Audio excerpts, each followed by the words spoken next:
दिन HD BJP नेता वैभव अग्रवाल और साथ ही राजनीतिक विश्लेषक मेरे साथ मनीष गुप्ता जुड़े हैं। आप सभी मेहमानों का न्यूज वॉच इंडिया पर स्वागत है।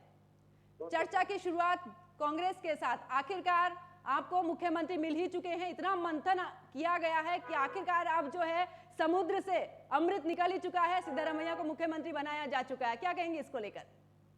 बिल्कुल, देखिए अभी आपके माध्यम से ही मुझे पता चल रहा है कि सूत्र कह रहे हैं, लेकिन मैं जब तक हमारे आला कमांड हाई कमांड से कोई ऑफिशियल डिक्लेरेशन है उस पर मैं कोई टिप्पणी नहीं करना चाहूंगा। लेकिन दोनों हमारे वरिष्ठ नेता इतनी सक्षम रखते हैं कि दोनों मुख्यमंत्री के दावेदार हैं, तो जाहिर है जो भी हमारे आला कमांड हाई कमांड जिसको भी कर्नाटक प्रदेश के मुख्यमंत्री बनाएंगे वो निश्चित तौर पर जनहित में काम करेंगे। जिस तरह से तो हम लोग ने 5 साल की पूरी सरकार, सिद्धरामैया की सरकार समय पे 2013 से लेकर 2018 तक अच्छी एक मजबूत सरकार दी थी, उसी तरह जो पूर्ण बहुमत एक बड़ा सा मैंडेट हमें मिला है कर्नाटक में, निश्चित तौर पे जनता के हर वो जितने भी उनको हमने एश्योरेंस दिए हैं, गारंटीज दिए हैं, उन सब पे हम खरा उतरेंगे। और जो भाजपा का शासन रहा पिछले साल 3.5 साल में कोalition सरकार गिराने के बाद, वो निश्चित तौर पे कितने सारे घोटाले हुए, कितने सारे करप्शन हुए, कितने सारे एमएलए को इस्तीफा देना पड़ा और कितने सारे एमएलए रेड हैंड पकड़े गए पैसे लेते हुए, इन सब पे लोग परेशान थे। अब उन परेशानियों को एक हल मिला है, एक मजबूत और जनहित में काम करने वाली सरकार अपनी होगी। और मैं आशा करता हूं कि जल्द से जल्द हाईकमांड अभी कुछ ही पल में, आप जैसे आपके सूत्र कह रहे हैं, ऑफिशियली डिक्लेयर होगा तो हम जल्द से जल्द शपथ ग्रहण लेंगे। और मनोदीन जी, जिस तरीके से सूत्रों के हवाले से खबर सामने आई है ये कि अब सिद्धारमैया जो अगले मुख्यमंत्री होंगे, लेकिन जिस तरीके से नाराजगी भी देखने को मिली थी, डीके शिव कुमार कह रहे थे कि इस दौरान बयान भी आया था उनका कि अगर मुझे मुख्यमंत्री बनाया जाएगा तो मैं अध्यक्ष के तौर पर भी काम करूंगा, मुख्यमंत्री नहीं बनाया जाएगा तो मैं विधायक के तौर पर भी काम करूंगा। कहीं मुख्यमंत्री बनने के बाद बगावत तो शुरू नहीं हो जाएगी कांग्रेस में? नहीं नहीं नहीं नहीं नहीं, एक डायनामिक लीडर हैं डीके शिव कुमार जी हो या उन्होंने कोई भी ऐसा बयान उन्होंने मीडिया पे कहीं नहीं दिया। हमारी पार्टी में वो एक वरिष्ठ नेता हैं, निश्चित तौर पे उनके लीडरशिप में सरकार हमने बहुमत पाई है और उनकी बड़ी मेहनत है। सिद्धरामैया जी भी बड़े लीडर हैं, उनकी बड़ी मेहनत है। कोई भी ऐसा जो आप कह रहे हैं वो नहीं होगा। निश्चित तौर पे एक मजबूत और स्थिर सरकार हम देंगे और आला कमांड हाई कमांड निश्चित तौर दोनों को कॉन्फिडेंस में लेके घोषणा करेगी, ऐसी मैं पूरी कामना रखूं। बिल्कुल। बीजेपी नेता हमारे साथ में वैभव अग्रवाल जी जुड़े हुए हैं। वैभव जी, क्या कहेंगे, क्योंकि तमाम तरीके की बातें निकलकर सामने आ रही थी और बीजेपी की तरफ से भी बयान सामने आया था, जहां पर बीजेपी की तरफ से यह भी कहा गया था कि अगर सिद्धारमैया को मुख्यमंत्री बनाया जाता है तो कहीं ना कहीं राजस्थान वाले जो हालात हैं वो कर्नाटक में मिल सकते हैं देखने के लिए। नमस्कार। देखिए, मुख्यमंत्री सिद्धरामैया को बनाए, मनोदीन जी को बनाए, मनीष जी को बना दे, मेरे को बना दे, आपको बना दे, वो पार्टी का डिसीजन रहेगा। कांग्रेस जो डिसाइड करेगी वो उनका अंदरूनी मामला है, उस पर मैं कमेंट नहीं करूंगा। लेकिन मैं आपको एक चीज जरूर बता दूं कि ये जो सारा मसला है सत्ता की होड़ का, ये बड़ा गलत है। और मुझे नहीं लगता है कि इस पे ज्यादा कुछ कहने के लिए है, लेकिन ये दर्शाता जरूर है कि हम सत्ता में रहना चाहते हैं, सत्ता की होड़ करना चाहते हैं। राजस्थान में जिस तरह दो कद्दावर नेताओं के बीच लड़ाई हुई और कांग्रेस उसको मैनेज करने में असमर्थ है, जैसे तरह चल रहा है। लेकिन मुझे आशा है कि जनता इस पूरे उसमें मसले में सफर नहीं करेगी, क्योंकि सबसे पहला मैंडेट एक राजनीतिक दल का होता है, जनता की सेवा करना प्राथमिकता है, पावर में नहीं है। पीएम कोई भी हो, जनता का काम नहीं रुकना चाहिए। तो आई थिंक वो बहुत जरूरी है। और मैं आशा करूंगा कि कांग्रेस की इस बार की सरकार करप्शन फ्री होगी, क्योंकि हर बार करप्शन होती है कांग्रेस में। सिद्धरामैया के ऊपर 52 केस हैं शायद, और डीके शिव कुमार उनसे छोटे हैं, लेकिन करीब 19 से 20 केस ही चल रहे हैं उनपे। तो 50,000 करोड़ के केस में आई थिंक मल्लिकार्जुन खड़गे भी इन्वेस्टिगेशन में है। तो वो सारा कुल मिला के बेसिकली आइडिया एक ऐसा होना चाहिए कि सिस्टम कैसे भी चलता रहे, अंदरूनी बात है दल की, लेकिन जनता को प्रॉब्लम नहीं होनी चाहिए। जनता के काम नहीं रुकने चाहिए। जनता की सेवा के लिए आपने जो जनता को प्रॉमिस किया है, जनता की सेवा करने का एक रिस्पॉन्सिबिलिटी लिया है, जिसके लिए जनता ने आपको वोट किया है, वो आपको जो 5 गारंटियां दी हैं उस पर। जी जी जी, तो करप्शन की कौन बात कर रहे हैं? जिनके प्रदेश में, जिनके शासन में खुद मुख्यमंत्री डिनोटिफिकेशन के चेक लेते हुए जेल चले गए मुख्यमंत्री बनकर येडियुरप्पा जी, और जिनके एमएलए खुद घूसखोरी लेकर 40% सरकार लेकर इस्तीफा देकर बोर्ड का, और वो अभी तक भाजपा ने उनको सस्पेंड नहीं किया, और उनके बेटे निर्दलीय खड़े हो तो उनको मॉरली उनको सपोर्ट भी किया, और उनको जब ये रिजल्ट का काउंटिंग भी चल रहा था उनसे भाजपा के नेता जगह मिलते भी कहीं ना कहीं, अगर उनका बेटा जीत गया तो उनको ले लेते हैं, कोलिशन सरकार बना देते हैं। लेकिन करप्शन की बात अगर भाजपा ना करे तो अच्छा रहेगा। हमने करप्शन फ्री सरकार दी है। तो सिद्धरामैया के अगर कोई भी केस होते जिस तरीके से ये लोग ही सेंट्रल में भी है, स्टेट में भी थे, डबल इंजन की सरकार थी, तो सिद्धरामैया के ऊपर इन्होंने कार्रवाई क्यों नहीं की? क्योंकि इनके झूठे भ्रष्टाचार को ही लेकर, मनोदीन जी, भ्रष्टाचार को ही लेकर क्या डीके शिव कुमार को मुख्यमंत्री नहीं बनाया गया? क्या ये भी वजह है? नहीं, देखो अभी तक कोई ऐसा ऑफिशियल डेटा डिक्लेयर नहीं कि मुख्यमंत्री डीके शिव कुमार जी नहीं बने। सूत्रों के हवाले से खबर तो निकल आई ना? सूत्रों के हवाले से खबर तो काफी दिनों से आ रही थी कि भाजपा भी इधर सरकार बना लेगी, प्रहलाद जोशी को भी मुख्यमंत्री बना देंगे कर्नाटक के, और ये सब प्रोस्पेक्टिव है अभी तक। लेकिन जहां तक मेरी जानकारी है, डीके शिव कुमार जी के ऊपर इन्होंने डरा कर, धमका कर भाजपा को उनको वापस, उन्होंने खुद कहा कि उनको ऑफर दिया गया था डेप्यूटी सीएम बनने का, either you choose to become deputy CM, either you want to choose go for jail.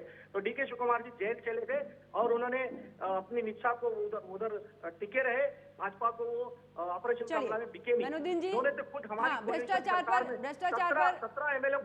पर आज बात नहीं कर रहे हैं, बात सीएम को लेकर है। मनीष गुप्ता जी भी मेरे साथ में जुड़े हैं। बात डेवलपमेंट की है, बात जो हमने गारंटी दी है, 5 गारंटी जो दिए हैं, जनहित में दिए, हमने पहले कैबिनेट में ही हम उसको मंजूरी देंगे, और पहले कैबिनेट में जनहित में काम करेंगे, हमें पूर्ण विश्वास। चलिए देखते हैं मनीष गुप्ता जी, जिस तरीके से अगर बात करें कर्नाटक में सिद्धरामैया को मुख्यमंत्री बनाया जा रहा है, सूत्रों के हवाले से खबर है, लेकिन जिस तरीके से डीके शिव कुमार के बयान सामने आए थे, हमने इससे पहले भी देखा, राजस्थान में भी देखा है, हमने छत्तीसगढ़ में भी देखा है, क्या लगता है आने वाले समय में कर्नाटक में भी कुछ इस तरीके का समीकरण देखने को मिल सकता है? छोटा सा कमेंट इस पर।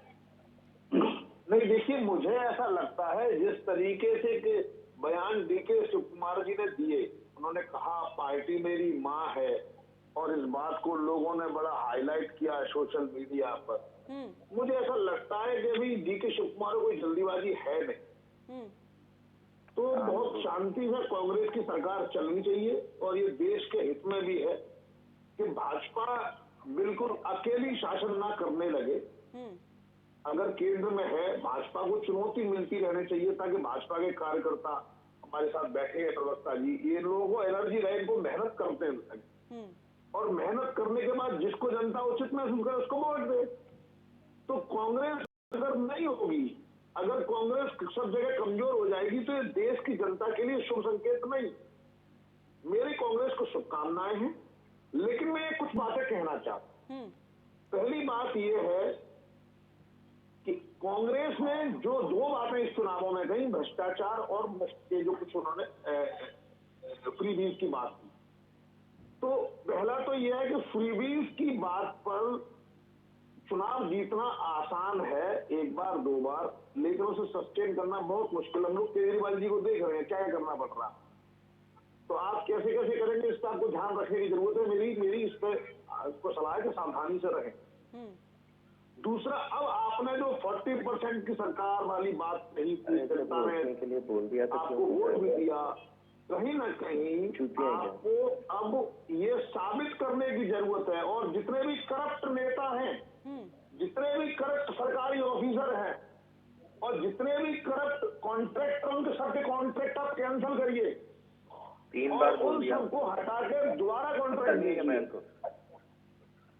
है ना। तब जाके हम ये महसूस करेंगे कि कांग्रेस की सरकार भ्रष्टाचार के विरोध में है।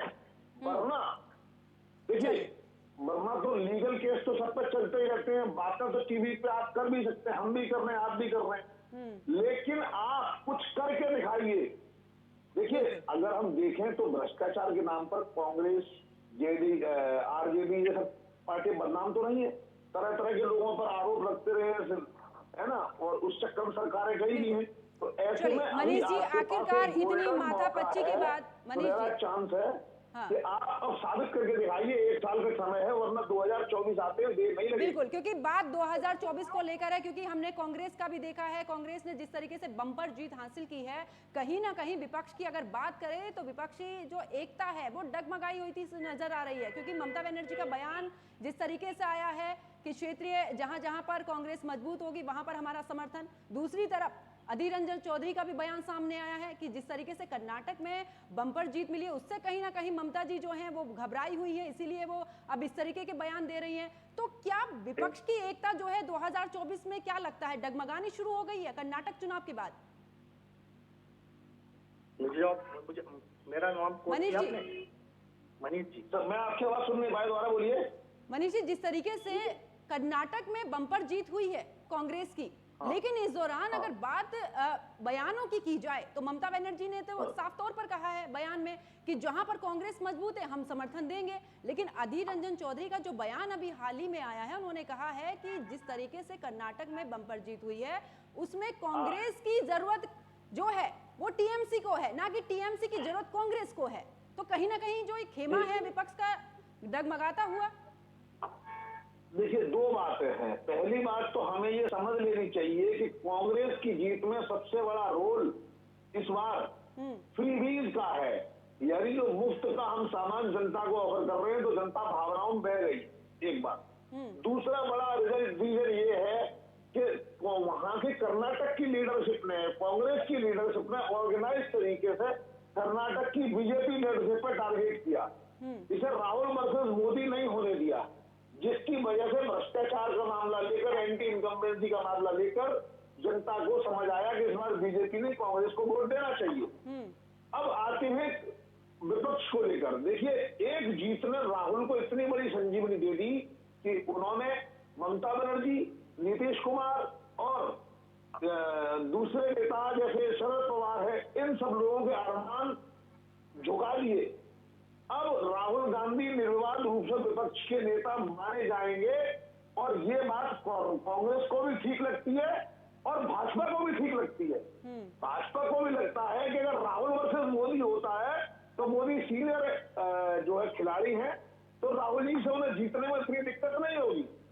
तो ऐसे में ममता बनर्जी का ये बयान कि हमें कांग्रेस ना दे, कहीं ना कहीं उनकी हताशा को दिखाता है।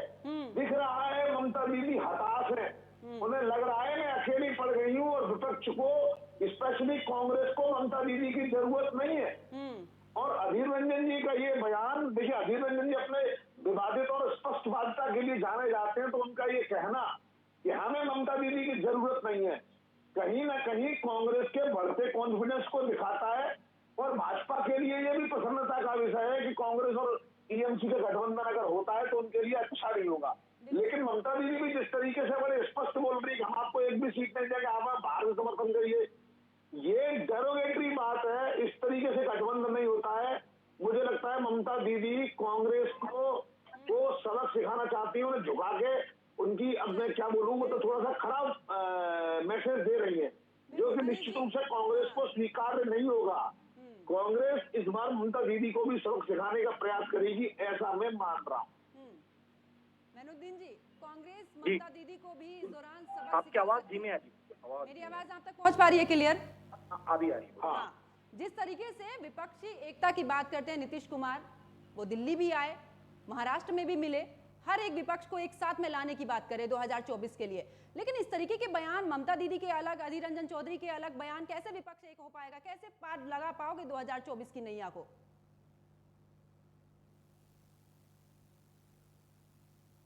नेता है कर्नाटक के मैनुद्दीन जी, आपकी आवाज मेरे पास तक जी, मेरी तो आवाज मेरे पास तक नहीं आ रही है। मेरी आवाज नहीं आ रही आपको?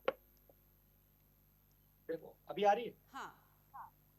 जो विपक्ष के नेता हैं, जिसमें आप ममता बनर्जी की बात कर रहे हैं या नीतीश कुमार जी की बात कर रहे हैं, निश्चित तौर पर ये अपने अपने प्रदेशों में अपना प्रभाव रखते हैं। इसी तरह कर्नाटक में कांग्रेस कांग्रेस अब अपना प्रभाव रखती है, हमारे राष्ट्रीय नेता राहुल गांधी जी पूरे देश में अपना प्रभाव रखते हैं। तो जिस तरह से हमने देखा हाल ही में जब चुनाव से पहले भी या मेनुद्दीन जी की आवाज काउंटिंग से हाँ। पहले भी ममता बनर्जी से एचडी कुमारस्वामी मिल रहे थे, कहीं ना कहीं वो रीजनल पार्टीज को सपोर्ट करने के लिए ममता बनर्जी स्ट्रेस कर चुके थे।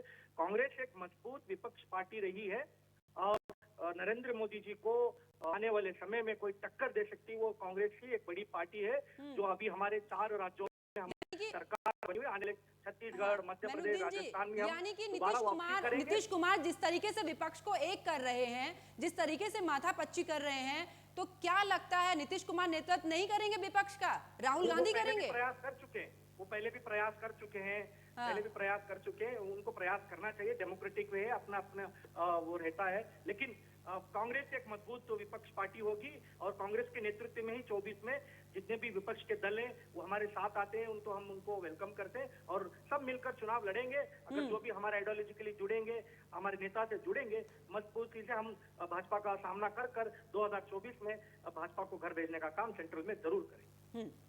वैभव जी क्या कहेंगे इस पर, क्योंकि विपक्ष भले ही कांग्रेस ने कर्नाटक जीता हो लेकिन विपक्ष कहीं ना कहीं बिखरा हुआ नजर आ रहा है जिस तरीके से बयान सामने आ रहे हैं।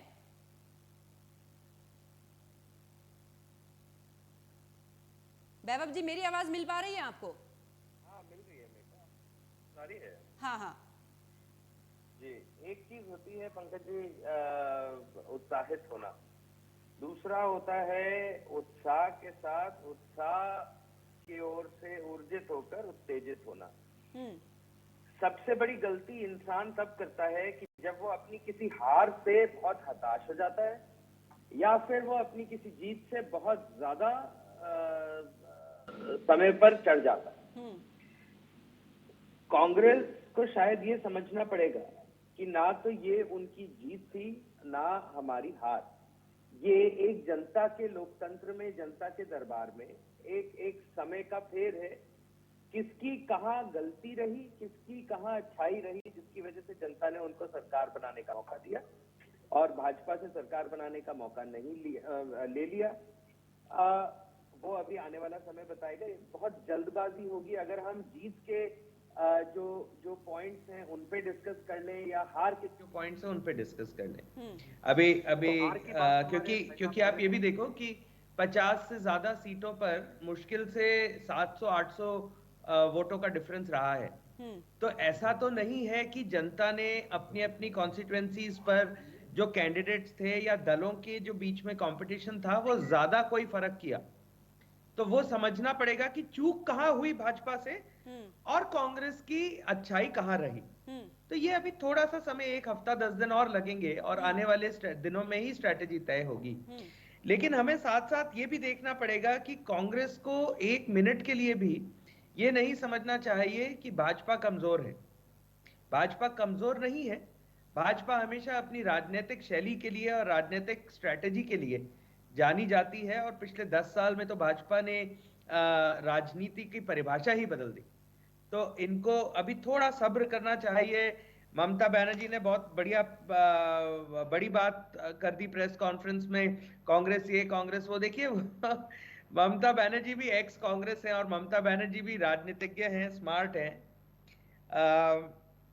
कांग्रेस के अधीर रंजन जी ने उनको काउंटर किया, ठीक है, लेकिन इस छीटाकशी में, इस तूतू में भी कई सवाल खड़े होते हैं जो हम शायद अभी आने वाले दिनों में दिख जाएंगे क्लियर होते होते। पहला पड़ाव है कि सफाई के तौर पे जनता द्वारा चुनी गई सरकार है, कर्नाटका सरकार इस समय काम नहीं कर रही है। पहला काम है, पहला स्टेप है कर्नाटका के मुख्यमंत्री को बनाना और कर्नाटका की जनता को स्टेबल मुख्यमंत्री देना। ऐसा ना हो कि मनमुटाव हो जाए और बाद में सरकार की ऊप चूक हो जाए और वो सब हो जाए। तो वो देखिए किसी भी लोकतंत्र के लिए, किसी भी जनतंत्र के सिस्टम के लिए ठीक नहीं होता है। यानी कि आपका इशारा राजस्थान, मुस्कुरा रहे हैं आप कि कहीं ऐसा हो ना जाए।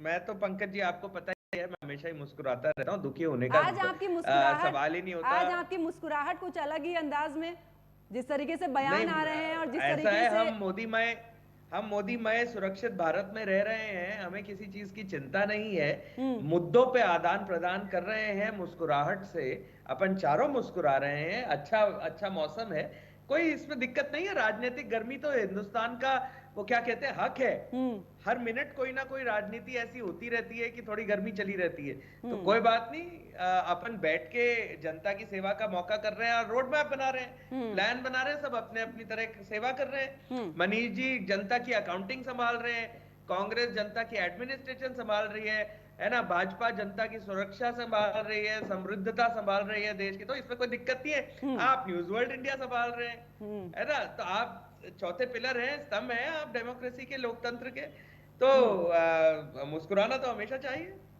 चलिए मैनुद्दीन जी क्या कहेंगे, क्योंकि अब जिस तरीके से कर्नाटक का तो जो मुख्यमंत्री चुना जाना था वो तो अब हो ही चुका है, लेकिन विपक्ष को अब किस तरीके से नीतीश कुमार इकट्ठा करेंगे, किस तरीके से क्या कांग्रेस साथ देगी, क्योंकि ये एक बड़ा सवाल है 2024 के लिए, क्योंकि कांग्रेस सेकंड नंबर पर रही थी 2019 में। पूरे राष्ट्र की बात करें, मैं कर्नाटक की ही बात करता हूँ। कर्नाटक में अभी तक विपक्ष के नेता उन्होंने भी नहीं चुना। कर्नाटक में जितने भाजपा के जितने भी मतलब प्रदेश अध्यक्ष हैं उनका इस्तीफे की मांग हो रही है, तो कई सारे भाजपा के पास अभी भी चैलेंजेस हैं, वो विपक्ष में भी रहने के लिए भी समर्थ नहीं है, उनमें भी कितने डिस्प्यूट्स हैं। तो वो मैं तो ये चाहता हूँ कि जल्द से जल्द भाजपा में जितने भी मुद्दे हैं, वो विपक्ष नेता बैठाने का हो या फिर प्रदेश अध्यक्ष को रिप्लेसमेंट करने का, वो सारे मुद्दे पे भाजपा काम करे। हम अपना काम जरूर करेंगे, हम समय समय पे इनसे रिव्यू भी लेंगे। हम ये नहीं कि हम एग्जाम लिख रहे हैं हम खुद रिजल्ट बनाएंगे, नहीं, हम एग्जाम भी लिखेंगे, रिजल्ट भी मांगेंगे, नंबर भी मांगेंगे, ग्रेडिंग भी मांगेंगे, जनता से मांगेंगे, विपक्ष से मांगेंगे, सबसे मांगेंगे। हम चाहते हैं कि हम सब को कॉन्फिडेंस में लेके सरकार चलाए, जनहित में काम करें। आप साथ देंगे नीतीश कुमार का? नहीं, देखो वो एक 24 की बात है।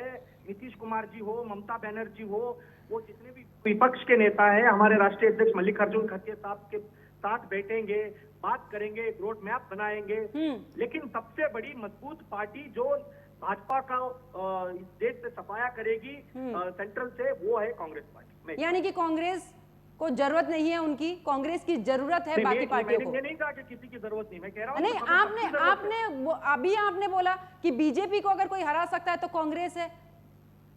सबसे बड़े विपक्ष पार्टी कोई है कांग्रेस, ये कहा मैंने, कांग्रेस है ना। आप इस चीज को आप इस चीज से करने वाली कांग्रेस पार्टी होगी, क्योंकि जिस तरीके से मैनुद्दीन जी जिस तरीके से बयान आया है उसमें भी साफ दिख रहा है कि कर्नाटक की जीत होने के बाद में अधीर रंजन चौधरी ने जिस तरीके से बयान दिया है कि हमें जरूरत नहीं है ममता दीदी की, ममता दीदी को कांग्रेस की जरूरत है। तो क्या लगता है, क्या विपक्ष में जो नेतृत्व करेगा वो कांग्रेस पार्टी करेगी, राहुल गांधी करेंगे? नहीं, मैंने तो उनका स्टेटमेंट नहीं देखा। हाँ, निश्चित तौर पे हमारे नेता राहुल गांधी जी करेंगे, नेतृत्व करेंगे, खड़गे जी करेंगे, हमारे बड़े नेता बिल्कुल नेतृत्व करेंगे, वो करते आए करते रहेंगे। कन्याकुमारी से लेकर कश्मीर तक राहुल जी से लेकर सारे नेता हमारे इकट्ठा थे, हम सब मिलकर नेतृत्व करेंगे। जो बात रही ममता बनर्जी की या शरद पवार जी हो या फिर नीतीश कुमार जी हो, हम सबसे बात करते रहते हैं, वो हमसे मिलते हैं। तो विपक्ष एक मजबूत विपक्ष बन रही है, कहीं ना कहीं भाजपा इससे बौखला रही है, मैं ये समझता हूँ। चलिए मनीष गुप्ता जी क्या कहेंगे, जिस तरीके से अब कांग्रेस की अगर बात करें तो कांग्रेस का साफ तौर पर आपने भी बयान सुना है, आपने भी इतने समय तक चर्चा सुन रहे हैं, क्या लगता है 2024 में एकता हो पाएगी या बाकी चुनावों की तरह फिर से बिखरा हुआ नजर आएगा विपक्ष, आपके अंदाजे से? जी बड़ी रोचक प्रश्नावली है आपकी। दरअसल जैसे ही कर्नाटक जीती कांग्रेस का कॉन्फिडेंस अप हो गया। हाँ। और इसका सबसे ज्यादा नुकसान भाजपा के बाद अगर किसी को हुआ तो नीतीश चाचा को हो गया। बिल्कुल। अब नीतीश कुमार जी और शरद पवार जी जो ये मुहिम में लगे हुए थे, नीतीश कुमार ये तेजस्वी यादव को लेके गांव गांव गली गली घूम रहे थे, विपक्षी एकता, उनकी उम्मीदों पर तेजाब गिरा दिया राहुल गांधी। अब राहुल गांधी जी कह रहे हैं भाई आप एक राज्य के मुख्यमंत्री हो और यहाँ हम मुख्यमंत्री बनाते हैं। यानी राहुल गांधी जी का मैसेज नीतीश कुमार के लिए ये है कि आप केंद्र में प्रधानमंत्री पद के दावेदार बनने की या विपक्षी एकता के संयोजक बनने की मत सोचो। एक राज्य के आप अधिकारी हो तो उतना हिस्सा आपको मिलेगा। आप केंद्र में सत्ता का कंट्रोल नहीं संभाल सकते हो। सपना टूटता हुआ नजर आ रहा है मनीष जी, लगता है नीतीश कुमार का। नहीं, नीतीश को ऐसा ना, सबका प्रयास ये है कि पहले मुख्य प्रधानमंत्री पद का दावेदार बना जाए, विपक्षी एकता का मानो कोई गेम प्लान तैयार किया जाए। उस गेम प्लान में राहुल गांधी कॉन्फिडेंस में पलिश लगा दिया। अब नीतीश कुमार पहले से मुरझाए हुए, क्योंकि अब उनको लग रहा है कि अब वो क्या मिला उन्हें, आरजेडी में जाके क्या मिला। अब वह प्रधानमंत्री पद की जो कोशिशें जारी थी, जिस तरीके से राहुल गांधी की पप्पू वाली इमेज थी, कहीं ना कहीं वो इमेज इंप्रूव हुई है। जैसे इमेज इंप्रूव हुई है, मोदी तो जो है वो लड़ेगा इलेक्शन, लेकिन इनको परेशानी होगी। विपक्षी एकता में जो लोग आगे उछल कूद मचा रहे थे, इस जाल से उस जाल कूद रहे थे, उन नीतीश कुमार का, उन तेजस्वी यादव का, उन शरद पवार का, ममता बनर्जी का क्या होगा, मैं बस यही जान रहा हूँ। मुझे बड़ी प्रसन्नता है कि राहुल गांधी के प्रयास आज रंग जरूर लाए, और मैं भगवान से प्रार्थना करूंगा कि वो भाजपा को कड़ी टक्कर दें, ताकि भारतीय जनता पार्टी भी जब मजबूत टक्कर मिलेगी तो ज्यादा मेहनत करेगी और इसमें देश के नागरिकों का फायदा है। एक बात कहना चाहता हूँ राहुल गांधी से, राहुल जी, फ्रीबीज के चक्कर में आप कोई सर्वस्व दांव पे मत लगा देना। ऐसा नहीं है, पिछली बार आपने चुनावों में 72,000 रुपए की पेंशन देने की बात की और लोगों ने उसका बहुत मजाक उड़ाया था। तो यहाँ कर्नाटक में चल गया, 24 में चुनाव अलग फ्रंट पे होते हैं, लोगों का माइंडसेट अलग होता है, इसलिए सावधान रहिए, सुरक्षित रहिए और फ्रीबीज के हिस्से पर आप चुनाव लड़ने की कोशिश ना करें। आप सच में अच्छा काम करके दिखाएं। चलिए, पर परेशानी ये है, राहुल गांधी खुद तो जमानत पर घूम रहे हैं, कल को उनकी जमानत, जैसे उनकी सीट चलेगी, जमानत कैंसिल हो जाए तो झंझट खड़ा हो जाएगा। चलिए मनीष जी, समय बहुत कम है, समय बहुत कम है। मैनुद्दीन जी, फाइनल कमेंट आपसे चाहूंगी। मुख्यमंत्री का ऐलान तो हो ही चुका है, सूत्रों के हवाले से खबर है, क्या कहेंगे कि इस पूरे जिस तरीके से विपक्ष भी एक होने की कोशिश कर रहा है 2024 के लिए, तो क्या हो पाएगा? Final comment. एक ही बात कहना चाहूंगा, कर्नाटक में हमने पूर्ण बहुमत की सरकार बनाई है। आने वाले छत्तीसगढ़, मध्य प्रदेश और राजस्थान में हम दोबारा सरकार बनाएंगे और 2024 में सबको साथ लेकर, विपक्ष जो भी हमारे साथ आएगा उन सबको साथ में लेकर 2024 में भाजपा को सेंट्रल से मुक्त करेंगे। नरेंद्र मोदी जी को विपक्ष में बैठने में हम मजबूर कर देंगे। अग्रवाल जी क्या कहेंगे, क्योंकि जिस तरीके से अगर विपक्ष एक होता है, बीजेपी की मुश्किलें ना बढ़ जाएं? पंकज जी, मेरे को पता है, मैं फॉर अ चेंज कांग्रेस के सारे बड़े प्रवक्ता, छोटे प्रवक्ता सब मेरे दोस्त हैं। मैनुद्दीन के साथ मेरा अनुज है। मैनुद्दीन मेरे को नहीं लगता है कि मेरे से बड़े होंगे। और आज मैनुद्दीन के साथ डिबेट करके ना मेरे को थोड़ा लगा कि कांग्रेस में एक नए सिरे से सोच आ रही है, क्योंकि मैनुद्दीन पहले ऐसे प्रवक्ता है, मेरी सारे ही प्रवक्ताओं से बहुत अच्छी दोस्ती है, बहुत अच्छी मित्रता है, लेकिन मैनुद्दीन पहली बार मेरे साथ बैठे हैं और हमारे मतभेद नहीं हुए हैं। और मेरे ख्याल से वो तारीफ के काबिल इसलिए हैं क्योंकि उन्होंने बहुत तोल के सोच के बोला, ना इधर की बात करी ना उधर की बात करी। ठीक है, राजनीतिक छींटाकशी थोड़ी होती है, कोई बात नहीं, बट अच्छा लगा। तो मैनुद्दीन, मेरा कॉम्प्लीमेंट्स हैं आपको, आगे बढ़े। मेरा सानिध्य अगर चाहिए तो मैं अवेलेबल रहूंगा, मेरे को बताइएगा। Thank you. अच्छा, अब अपन अगर मुद्दे की बात करें तो मेरे ख्याल से बहुत कम है, जल्दी से छोटा सा कमेंट चाहूंगी बस पंकज जी।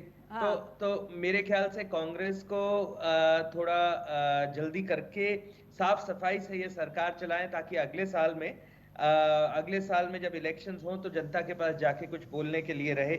और मेरी शुभकामनाएं हैं नए मुख्यमंत्री को। डीके भाई साहब से कल बात हुई थी मेरी, आशा है कि सब लोग बढ़िया रहेंगे और मैनुद्दीन जी को भी कुछ ना कुछ मिल जाए कर्नाटका में समन्वय के तौर पे, तो बड़ा अच्छा रहेगा। हमारा भी एक आदमी कहने को हो जाएगा कि वहां पे है। बिल्कुल, शुभकामनाएं हैं कांग्रेस। आप तीनों मेहमान मेरे साथ इस चर्चा में जुड़े, आप तीनों का बहुत बहुत शुक्रिया। तो देखिए, अगर बात कर्नाटक की करें तो कर्नाटक को आखिरकार जिस तरीके से सूत्रों के हवाले से खबर सामने आई है, यही खबर निकलकर सामने आई है कि सिद्धरामैया को अब मुख्यमंत्री बनाया जा चुका है। हो सकता है कि आने वाले दिन में वो शपथ ग्रहण भी ले सके, और इसके साथ में ये भी देखना होगा कि जिस तरीके से डीके शिव कुमार को लेकर कयास लगाए जा रहे थे, उनके बयान भी सामने आए कि आखिरकार वो अगर सीएम बनाए जाते हैं तो वो बतौर प्रदेश अध्यक्ष भी काम करेंगे, लेकिन अगर नहीं बनाए जाते हैं तो वो विधायक के तौर पर काम करेंगे। तो अब देखने वाली बात ये होगी कि क्या राजस्थान की तरह यहां पर भी इस तरीके की बगावत देखने को मिल सकती है, या फिर यूं कहें कि अगर यहां पर एकता बनी रहती है, कहीं 2 साल या 3 साल वाला जो फैक्टर है वो ना अपना दिया जाए कि 2 साल के लिए एक को मुख्यमंत्री बना दिया जाए, या फिर अगली बार 3 साल के लिए दूसरे को मुख्यमंत्री बनाया जाए, इस तरीके का फैक्टर भी कहीं कांग्रेस आने वाले समय में लागू ना कर दे, क्योंकि जिस तरीके से दोनों ही नेता कांग्रेस के लिए बेहद करीबी थे और बेहद ही बड़े दिग्गज नेता वो दोनों हैं। तो देखना यह होगा कि आखिरकार अब डीके शिव कुमार को कौन सा पद जो है वो कांग्रेस की जो आला कमान है वो देती है। लेकिन वहीं दूसरी तरफ की अगर बात करें कि विपक्ष की अगर बात करें तो विपक्षी एकता नजर नहीं आ रही है, धीरे धीरे टूटती नजर आ रही है, क्योंकि कर्नाटक का चुनाव जिस तरीके से कांग्रेस ने जीता है, फुल जोश के साथ में कांग्रेस नजर आ रही है। अब देखने वाली बात होगी कि नीतीश कुमार एक तरफ जिस तरीके से विपक्ष को एक करने की कोशिश कर रहे हैं, वहीं दूसरी तरफ कांग्रेस जो है अब नए जोश के साथ में आई है। उनका कहना है कि विपक्ष हमारे साथ में आता है तो स्वागत है, बाकी बीजेपी को हराने के लिए कांग्रेस अकेले ही काफी है। फिलहाल मेरे साथ चर्चा में इतना ही। आप देखते रहिए न्यूज़ वॉच इंडिया। नमस्कार।